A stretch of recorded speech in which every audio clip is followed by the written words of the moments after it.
BTS take home a global award. Are we shocked? Billie Eilish gets lost in Daniel Craig's eyes. We hear from Avril Lavigne as she drops new music today. Plus, Kim K sets the record straight with Kanye. All that and Mary J Blige's chart-topping success on today's show.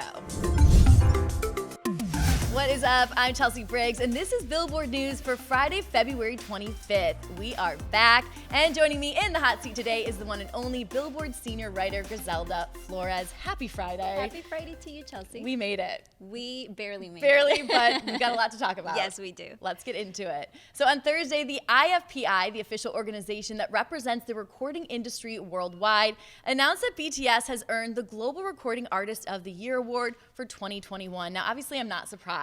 They are world dominating, but this isn't the first time they've won it, right? No, actually, the group is now the first act to win the Global Recording Artist of the Year for 2 consecutive years. Nice. And Taylor Swift and Drake have also won it twice, but not consecutively. So what does it take to really win this honor? Yeah, so the honor is a culmination of an artist's worldwide performances across digital and physical music formats, including streaming and vinyl. Nice. So who did they go up against this year? So it was a pretty tough competition. Taylor Swift, Adele, Drake, and Ed Sheeran rounded up the top 5, and then you had the biggest, only the biggest, and then you had artists like The Weeknd, Billie Eilish, and Justin Bieber, who were within the top 10. Nice. And then obviously we all know that BTS had a killer 2021, but just to recap and say it out loud. Just a reminder of their success. So in 2021, BTS had 3 #1 hits on the Billboard Hot 100 last year, including Butter, Permission to Dance, and My Universe with Coldplay. And each track peaked at #1 on the all-genre chart, with Butter spending 10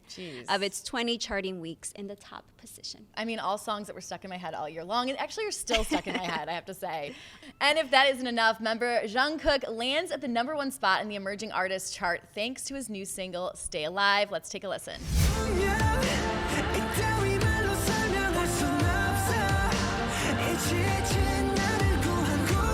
I mean, I love seeing them do their solo stuff, and of course, the BTS Army, they're behind them 100%. Yeah, they're thriving as a group, thriving individually. Absolutely. So Jungkook becomes the 4th member of BTS to have ruled the ranking. He joins RM, Suga, and V. And the track, released back in February 11th, debuts at number 95 on the Billboard Hot 100. And according to MRC data, the song has 2.9 million US streams and 14,900 downloads sold in the tracking week ending February 17th. The Army showing up, BTS and world domination. Huge numbers. They're just together. Billie Eilish stopped by Late Night with Seth Meyers this week and revealed she was nervous meeting James Bond himself, Daniel Craig, while making the No Time to Die theme song back in 2019. I mean, I get it. It's James Bond. Right. And what I love about it in the interview, she calls him a DILF and can't stop talking about how piercing his blue eyes are. So let's take a look. You would not believe them. They look crazy. They're crazy. When I met him, I was like, whoa. And the best part was the majority of the interview, they talked about Daniel Craig's eyes. So just for reference, here are Daniel Craig's beautiful blue eyes. So Griselda, do you agree? Is he a DILF? I absolutely agree. But what I also loved about the interview is that she told Seth that her and her brother Phineas actually had to audition. Which I love, because you think just because she's Billie and she had the biggest last couple years that it would she be just given got to it. them. Right, no, they actually had to audition for it, and they were only given a script of the opening scene of the movie to work off of. I love that. And she's also nominated for an Oscar for the song. Yes, she is nominated for Best Original Song at the 22 Oscars, and the song peaked at number 16 on the Billboard Hot 100. I'm rooting for her to win an Oscar. I know you think that Lin-Manuel Miranda's gonna win. Oh yeah, I mean, Beyonce is also nominated, and so is Lin-Manuel Miranda, and I am thinking that Lin will get it. Okay, well, I'm rooting for Billie, so Okay, we'll see. we'll We'll talk see. after. Yes. Mary J Blige has been having an amazing February. She released her 14th studio album, Good Morning Gorgeous, was one of the headliners at the Super Bowl halftime show, no big deal, and now she is topping the Billboard charts. All right, Griselda, fill us in on her stats. Yeah, what a moment for her, and bear with me while I break down everything. There's But a lot. yes, Good Morning Gorgeous arrives at number 9 on the top R&B hip hop albums chart. The set's number 9 entrance secures her 19th top 10 Wow. on top R&B hip hop albums And with her 19th top 10, she breaks from a tie with Mariah Carey. That's amazing. And then she also is at the top with Aretha Franklin now. So Mary and Aretha at the top, not too bad. Doesn't get any better than that. And so what do you think's next for her as far as, like, do you think she's going to tour this album? Like, what can we expect from her? She's killing it right now. Yeah, so there's so much momentum behind her, and it definitely sets her up for so many projects coming her way. I just checked her website. There is no tour announcement yet. You heard it here first. but we will be following up and seeing, because I think it's a great opportunity for her to go on the road. We obviously saw her perform, and she is just in her best moment. She's got all the moves still. Yeah. I was super impressed, so we're I'd rooting love for to see that. her. Avril Lavigne's 7th studio album, Love Sucks, is out today and could be described as a return to form for the pop-punk princess. Billboard's executive editor of music, Jason Lipschutz, spoke to the rocker earlier this month about her new project, new label, and working with Travis Barker. First off, I love that Avril's back. It brings back all the nostalgic feels. Yes, 100%. And as the saying goes, good things come to those who wait. So Love Sucks is her 7th studio album that drops 3 years after Head Above Water. And I love that she told Jason that she didn't hold back in this album. Absolutely. And here's what she had to say about the vibe surrounding the album. Take a look. The whole vibe overall has just been like super cool and just like fun. And, you know, I'm excited to be putting out this new album. It's the 7th record. It's this year's the 20th anniversary since the first album. And so it feels like there's a lot of celebration for me right now and just tons of excitement. I mean, how has it been 20 years since her debut album? It literally makes me feel so old. I have no idea, but the debut album Let Go was released in 2002 with hits like Skater Boy, I'm With You, and my personal favorite, Complicated. The last two remind me of just like my first heartbreak. Yeah. Driving in my car. feelings. Oh, totally in the feelings. So for this record, Lavigne signed with Travis Barker's Elektra music group, Imprint DTA Records, which feels like such a good fit for her in this stage of her career. They're both rock stars in their own right. And they've been in the industry for the longest time. Forever. And they've worked together in the past, and they're also really good friends. So apparently she bought one of his old houses and then reconnected in 2020 where he actually proposed working together. That's how it works in the music industry. You buy someone's house and then you make work an album. together. What a fun fact. She also talked to Jason about what it was like working with Travis.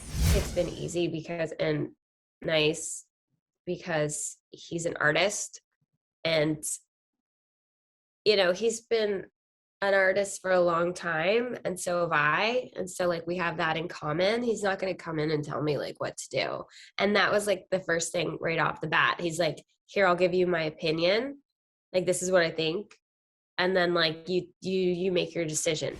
I mean, it's got to be so refreshing having so much creative control, especially at this point in your career. Yeah, in signing with Travis's label, she found that outlet she was looking for this album that is really different from her last one, which was more mellow and deep, but this one is very hardcore rock, which is her essence.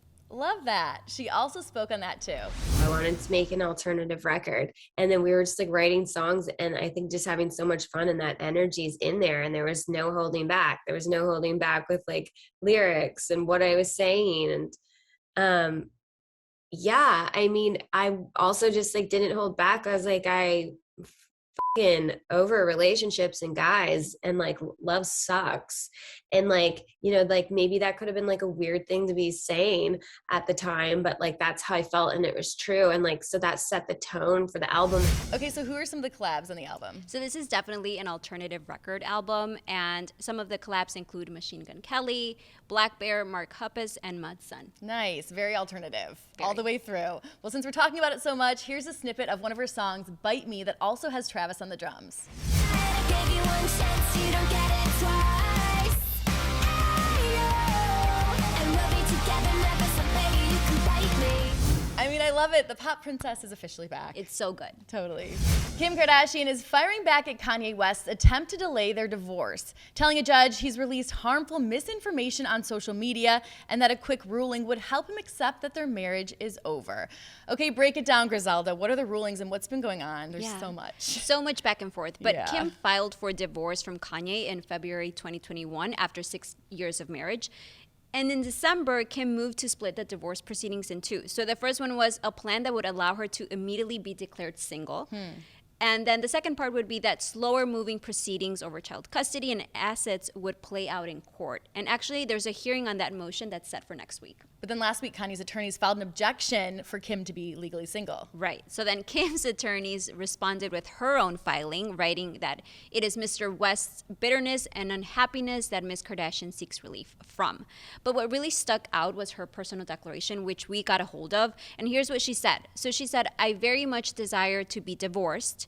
I have asked Kanye to keep our divorce private, but he has not done so. Kanye has been putting a lot of misinformation regarding our private family matters and co-parenting on social media, which has created emotional distress.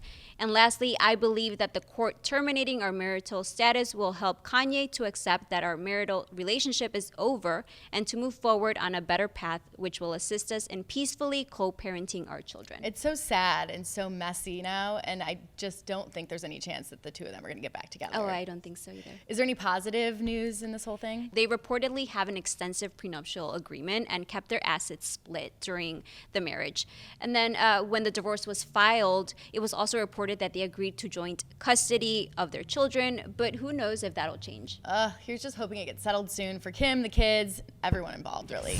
Bad Bunny was the big winner at last night's Premio Lo Nuestro 2022. Griselda, fill us in on it all. Yes, so Premio Lo Nuestro took place last night in Miami, where Bad Bunny won 6 trophies, including Album of the Year and Male Artist of the Year. But he wasn't there, and you weren't there either. No, we weren't. You We guys were are here in LA. hanging out together, you and Bad Bunny? I wish. Well, he had a concert. It was the first of his 3 sold-out shows here in LA. It was at the cryptoarena.com, and it was an epic show. I was there. I know, I was stalking your Instagram stories. What was like the best part of the whole thing? I mean, the entire thing was just unforgettable, but just really being there in person and finally singing all of these anthems that he released during the pandemic, it was incredible. And you danced your heart out. Oh yeah, and sang my heart And out. didn't get much sleep. No. We talked about. But, Yes.